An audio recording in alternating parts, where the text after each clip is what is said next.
विशाळगड हिंसाचार प्रकरणामध्ये पोलिसांची चौकशी होणार आहे। पोलिसांनी हलगर्जीपणा केल्यास कारवाई होईल। दंगलग्रस्त गजापूर गावाला पालकमंत्री हसन मुश्रीफ यांनी भेट दिलेली आहे। गावकऱ्यांना मदत देण्याचं पालकमंत्र्यांचं आश्वासन आहे।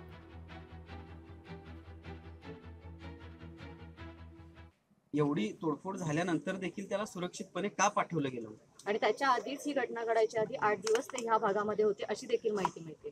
या सर्व गोष्टीची उच्चस्तरीय चौकशी केली जाईल आणि योग्य पद्धतीने याबद्दल काय झालंय याची आपण चौकशी करून निर्णय घेऊ। आता या लोकांना धीर देणं आणि त्यांना पूर्णपणे संरक्षण देणं ही आपली प्राथमिकता आहे।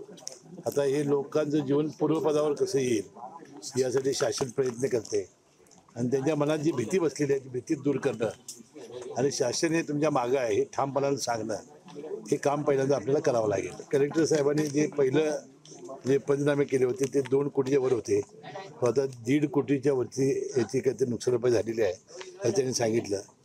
मला वाटतं ही मदत लवकरात लवकर मिळवून देण्यासाठी कालच आमचे राज्याचे उपमुख्यमंत्री आमचे नेते अजितदादा पवार आले होते आणि ते जवळजवळ त्यांनी 3 तास सर्व अनेक घरांची सगळी पाहणी केलेली आहे आणि त्यांनी आश्वासन केलं की ही मदत लवकरात लवकर आम्ही तुम्हाला देऊ।